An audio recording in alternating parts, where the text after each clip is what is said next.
Assalamualaikum warahmatullahi wabarakatuh. Salam dan bahagia. Kami dari kelompok 2 ingin memperkenalkan diri terlebih dahulu nih. Oleh karena itu, izinkan saya untuk memperkenalkan siapa saja anggota dari kelompok 2. Yang pertama ada Tatik Dwi Wahyuni, NIM 2019-008285. Yang kedua ada saya sendiri, Heri Novianggri dari Marcella, Boru Panjaitan, NIM 2019-008310. Yang ketiga ada Fatila Bika Mahendra, NIM 2019-008312. Yang keempat ada Afik Melawati, NIM 2019-008316. Dan selanjutnya ada dosen pengampu kita di mata kuliah pasar modal, yaitu Ibu Alfiatul Maulidah, Magister Manajemen. Apa itu IPO? Dalam bahasa Indonesia, IPO sering disebut sebagai penawaran saham. Dengan demikian, IPO adalah saham suatu perusahaan yang pertama kali ditawarkan atau dijual kepada masyarakat atau publik. Karena itu, perusahaan yang melakukan IPO disebut sedang go public. Selanjutnya ada apa saja sih tujuan dari IPO? Menurut kelompok kami, ada berbagai macam tujuan perusahaan melakukan IPO. Di antaranya yaitu yang pertama mendapatkan dana murah, yang kedua perusahaan bisa mendapatkan dana dari berbagai sumber, misalnya mengeluarkan obligasi dan juga meminjam uang dari bank. Yang ketiga yaitu kinerja keuangan. Dan yang keempat, perusahaan lebih baik dengan mendapatkan dana murah tersebut. Perusahaan bisa membayar utuh dan memperbaiki laporan keuangannya dengan cepat. Selanjutnya ada keuntungan go public. Keuntungan yang diperoleh sebuah perusahaan yang melakukan go public adalah yang pertama, akses terhadap pendanaan di pasar saham. Dalam hal ini, pertimbangan yang paling utama bagi perusahaan untuk go public dan menjadi perusahaan publik, permodalan yang diperoleh dapat digunakan untuk meningkatkan modal kerja dalam rangka membiayai pertumbuhan perusahaan, seperti untuk membayar utang, untuk melakukan investasi, atau melakukan akuisisi. Yang kedua, tambahan kepercayaan. Dalam hal ini, untuk akses pinjaman dengan menjadi perusahaan publik yang sahamnya diperdagangkan di bursa, kalangan perbankan akan dapat lebih mengenal dan percaya kepada perusahaan. Yang ketiga, menumbuhkan profesionalisme. Dengan menjadi perusahaan publik, perusahaan dituntut banyak oleh pihak untuk selalu meningkatkan kinerja, kualitas, pelayanan, sistem pelaporan, serta menerapkan praktek-praktek tata kelola yang baik. Dengan demikian, akan tercipta suatu kondisi yang senantiasa memacu perusahaan dan seluruh karyawan untuk profesional. Selanjutnya yaitu meningkatkan image perusahaan. Dengan pencatatan saham perusahaan di Bursa Efek Indonesia, informasi dan berita tentang perusahaan akan sering diliput oleh media. Publikasi secara cuma-cuma tersebut akan meningkatkan image perusahaan serta meningkatkan exposure pengenalan atau produk-produk yang dihasilkan perusahaan. Hal ini akan menciptakan peluang-peluang baru di dalam bisnis perusahaan tersebut. Selanjutnya ada likuiditas dan kemungkinan diversity bagi pemegang saham pendiri yang akan menghasilkan keuntungan. Apabila pemegang saham pendiri membutuhkan dana untuk keperluan usaha, divertasi dapat dilakukan melalui Bursa Efek Indonesia dengan nilai yang optimal, sehingga nanti akan menghasilkan keuntungan. Selanjutnya yaitu menumbuhkan loyalitas karyawan perusahaan. Apabila saham perusahaan dapat diperdagangkan di bursa, karyawan akan senang hati mendapatkan insentif berupa saham. Dengan demikian, akan melibatkan karyawan dalam proses pertumbuhan perusahaan yang diharapkan dapat menimbulkan rasa memiliki, yang pada akhirnya dapat meningkatkan profesionalisme kinerja karyawan. Selanjutnya ada peningkatan nilai perusahaan atau company value. Dengan menjadi perusahaan publik yang sahamnya diperdagangkan di Bursa Efek Indonesia, setiap saat publik dapat memperoleh data dari pergerakan nilai di perusahaan tersebut. Dan yang terakhir yaitu kemampuan untuk mempertahankan kelangsungan hidup. Salah satu permasalahan yang menjadi pemicu kejatuhan bisnis yang dikelola suatu keluarga adalah perpecahan dalam keluarga tersebut. Apa saja sih syarat yang diperlukan untuk perusahaan menjadi IPO? Tentu tidak sembarangan ya. Agar lebih jelas, berikut saya jelaskan beberapa syarat yang harus dipenuhi sebelum suatu perusahaan dapat mencantumkan namanya di Bursa Efek Indonesia. Baik, syarat yang pertama, perusahaan harus memiliki struktur yang jelas dan orang-orang yang handal serta berkompeten.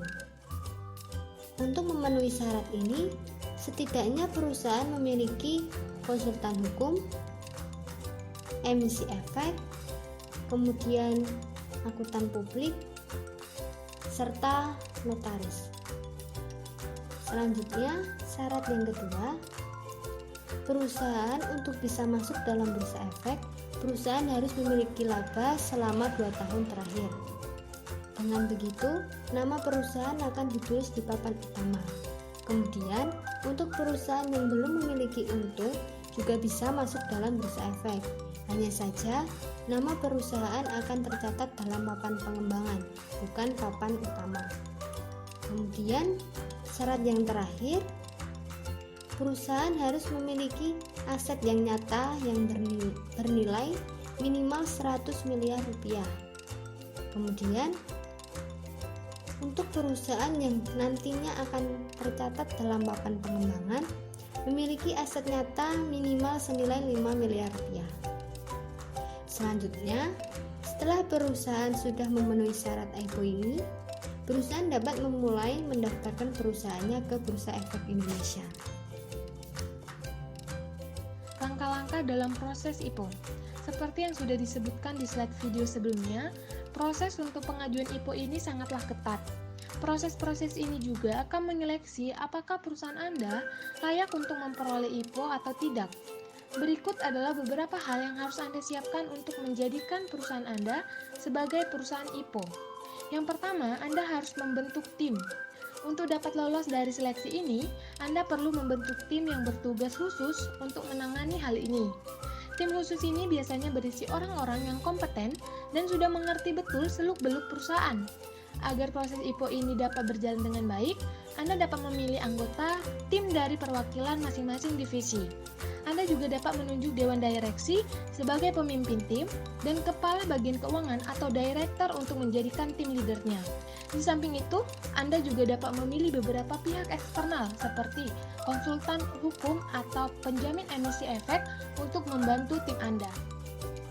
Kedua, Anda dapat mengadakan RUPS. Sebelum menyelenggarakan IPO, Anda juga perlu mengadakan rapat umum pemegang saham atau RUPS dengan perusahaan go public terlebih dahulu. Rapat ini bertujuan untuk memperoleh persetujuan dari perusahaan-perusahaan pemegang saham. Dalam rapat ini akan dibahas hal-hal yang berkaitan dengan persetujuan keikutsertaan dalam IPO dan juga kepentingan untuk mengubah anggaran dasar perusahaan. Tak hanya itu, perkiraan jumlah saham yang akan diajukan juga menjadi salah satu topik pembahasan dalam rapat tersebut. Persiapan yang ketiga yaitu melengkapi dokumen-dokumen yang dibutuhkan. Dokumen yang lengkap tentunya akan mendorong kepercayaan dari calon-calon investor yang akan menanamkan saham di perusahaan Anda. Dokumen-dokumen yang dibutuhkan ini sangatlah banyak dan dibagi menjadi 4 kategori. Kategori yang paling utama yaitu dokumen korporasi yang meliputi akta pendirian dan anggaran dasar perusahaan. Kategori selanjutnya yaitu dokumen-dokumen perizinan seperti SUP, TDP, dan lain-lainnya. Nah, kategori yang ketiga dan yang keempat ini berisikan dokumen-dokumen terkait aset perusahaan dan beberapa dokumen pendukung lainnya. Yang keempat, melaporkan keuangan secara terbuka. Laporan keuangan menjadi salah satu hal yang paling penting dalam proses go public. Setiap investor yang hendak menanam saham di perusahaan Anda pasti akan melihat laporan keuangan perusahaan tersebut sebagai bahan pertimbangan. Maka dari itu, usahakan laporan keuangan dibuat cukup mendetail dan dapat dipertanggungjawabkan kebenarannya. Untuk langkah yang kelima yaitu menyusun prospektus. Salah satu hal penting lainnya yang harus Anda perhatikan yaitu penyusunan prospektus. Penyusunan prospektus ini berkaitan dengan laporan keuangan dan kelengkapan dokumen. Penyusunan prospektus ini dilakukan oleh underwriter yang ditunjuk langsung oleh perusahaan. Lalu, hasil prospektus nantinya akan berbentuk dokumen resmi yang dapat digunakan untuk memberikan gambaran mengenai ajuan dalam penawaran nilai saham. Hasil tersebut juga akan diperiksa oleh lembaga hukum tertentu sesuai dengan dokumen-dokumen yang sudah ada.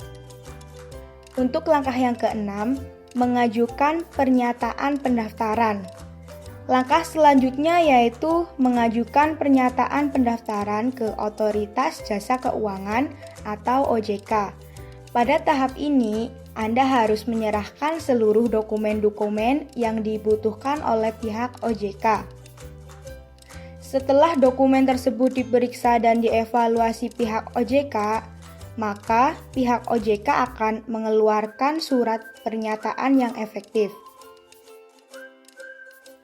Untuk langkah yang ketujuh ada menawarkan saham. Pada tahap ini, Anda dapat menawarkan saham kepada masyarakat melalui pasar perdana ataupun IPO. Investor akan membeli saham tersebut via agen-agen yang sudah ditunjuk sebelumnya. Masa penawaran ini berlangsung selama 5 hari kerja dengan waktu penjatahan saham selama 2 hari kerja setelah masa penawaran berakhir. Untuk langkah yang terakhir atau 8, ada mencatat saham di Bursa Efek. Setelah melakukan penjualan saham di pasar perdana, selanjutnya yaitu mencatatkan saham tersebut di Bursa Efek Indonesia. Nah, untuk investor yang sebelumnya tidak kebagian saham di pasar perdana, dapat membeli saham sekunder di Bursa Efek ini. Pencatatan saham di Bursa Efek biasanya akan memakan waktu hingga 3 hari kerja. Jadi, suatu perusahaan tentunya akan dinilai prestisius saat perusahaan tersebut mampu menjadi perusahaan go public atau IPO. Perusahaan-perusahaan yang sudah IPO ini akan lebih mudah dalam memperoleh modal perusahaan. Meskipun demikian, untuk menjadi perusahaan IPO ini tentu perlu melalui beberapa prosedur yang ketat.